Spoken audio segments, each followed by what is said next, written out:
So today we're going to talk about satire. And I'm going to give you this quick little mini lesson on satire. And then you're going to have a couple activities that you're going to want to do. If you go into Canvas, Innovative Ed, you will see that underneath this presentation is a Google document and it's titled Journal.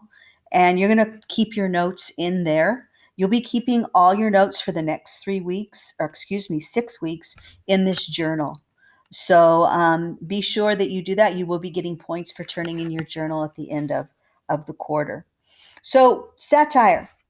Let's take a minute and kind of introduce ourselves to the idea of satire. Although I think once I describe it to you, you're going to realize that you've seen it before. Satire is a genre of literature, and sometimes it's graphic. Sometimes you'll see it in performing arts. Sometimes you'll see it in uh, a lot of different mediums. And really, what they do is they look at the vices and the folly and abuses and shortcomings, and those are held up to be ridiculed. And ideally, the purpose is to maybe make someone change what they're doing, let someone see how ridiculous what they're doing is, or how wrong what they're doing is. Although satire is meant to be humorous, its greater purpose really is in social criticism, using wit to draw attention to issues in society. We're going to go through some videos in a minute, so I want to make sure that you write these definitions down, because you're going to have to be very specific in how you identify some of these different things. So you need to know that satire is irony. And that you need to know what parody and burlesque and hyperbole and juxtaposition and analogy and double entendre are, because they're going to be frequently used in satire. And I want you to take a minute today and look these words up so you know what they are and put the definition into your notes. And satire often possesses to approve of the very thing that it's making fun of. And satire is found in all art forms. You'll even see it in lyrics of songs.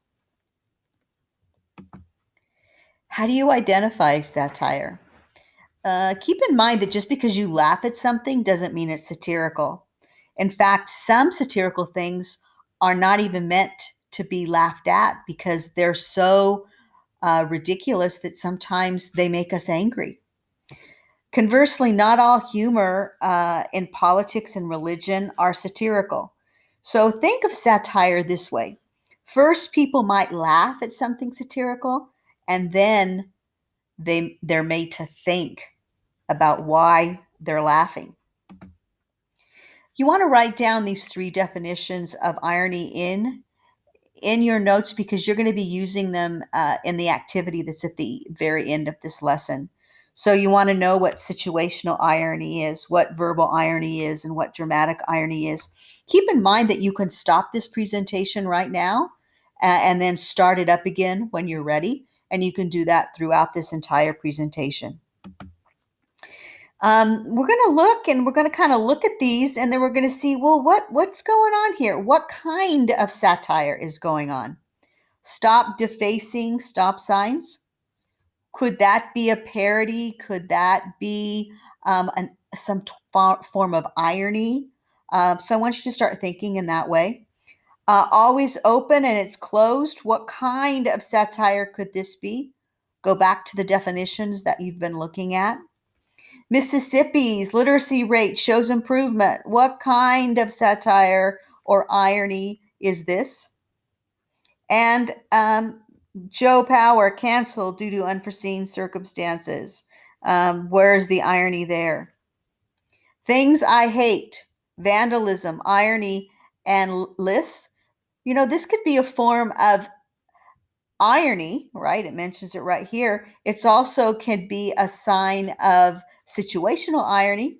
It could be a sign of, well, you tell me. I'll let you come up with your own answers. Parody, take a minute and burlesque and look these over, write these definitions down into your journal so that you can use them later. You're really going to want to write these definitions down because they're going to be very helpful for you in the activity. The other thing I want you to think about is the difference between two different types of satire. I'm going to tell you about the first one right now. Horatian is satire that criticizes a social vice through gentle, mild, and lighthearted humor. The Simpsons is an example of Horatian argument. It's lighthearted. The Onion can be kind of lighthearted. Saturday Night Live can be more lighthearted. Even though there are personal attacks, they're meant to be funny. And we're really looking at the general folly of someone. Sometimes when Alec Baldwin does his impression of President Trump, that could borderline kind of a little on the outside of Horatian, and that takes us to the next satire, which is Juvenalian. And it is kind of contemptuous and abrasive, and it's meant to kind of attack a public figure in government institutions and society. Fahrenheit 451, I know you read that last year. It does attack the craziness in that society and all the different dichotomies that exist in that society. The Clockwork Orange is another one, 1984. A Modest Proposal, which you're going to learn a little bit about in the next week. South Park is Juvenalian because it's usually pretty abrasive. And sometimes The Daily Show can be also pretty abrasive. This is where the work comes in. You're going to stop my recorded voice right now. You're going to open up your journal and you're going to look at these 4 video clips and you're going to write a little couple sentences about what kind of satire you think they are. Are they Horatian? Are they Juvenalian? And what are they using? Are they using irony or parody? What are they using to get their point across? Be sure you put all these things down into your journal. Then you're going to do it again. This time, though, you're only going to pick 2 of them. You can watch all of them, but pick 2 of them to write about. Tell me what kind of satire is being used, Horatio or Juvenalian, and what technique is being used to get those across. Again, stop the presentation, watch the videos, and then come back when you're done. With this slide, you're going to pick one. You can watch all 4 of them, but you only have to pick one. Again, is it Horatian or Juvenalian? And what technique is being used? Again, stop this and restart it whenever you're ready to move on to slide 14. These are movie clips, so I'd like you to pick one of these and tell me what is being satired. This one was done during World War II, so you can imagine which dictator he might be satirizing. This was more about the Industrial Revolution. And Blazing Saddles and The Simpsons, I hope, are pretty self-explanatory. What is being satirized and what technique is being used? Pick one of them. You may stop the presentation now and turn it back on when you are ready to move on to slide 15. All right, what is being satired here? Well, it looks like this is Horatian, right? Because we're making fun in a light way of how American Indians are being, their name is being used. They're being kind of exploited.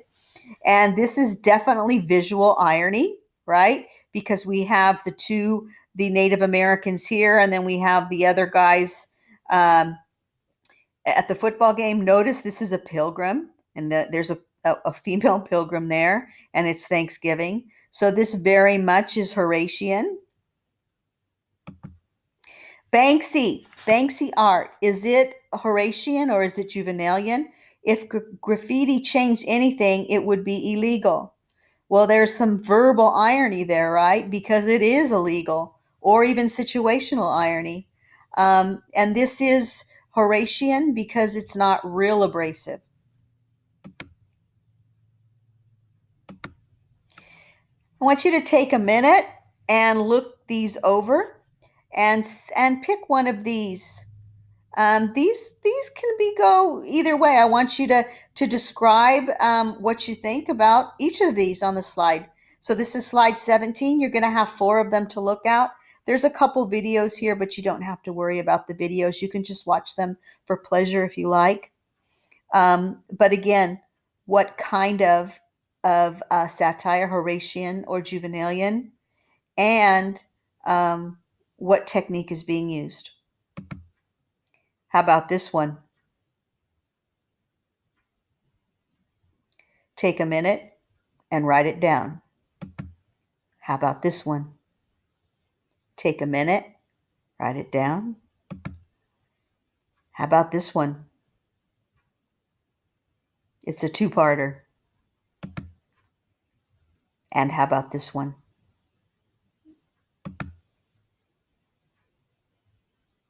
And this one? And this is the end of our presentation, so I want you to go back and look over your notes, and you're going to have a an online discussion about some of this, so you're going to want to know what you're talking about. And then for the second part of this week, we will read something called A Modest Proposal. So please let me know if you have any questions. Send me an email, but hopefully we will get this done real quick, and I will talk to you at least online real soon. Have a good day. Bye-bye.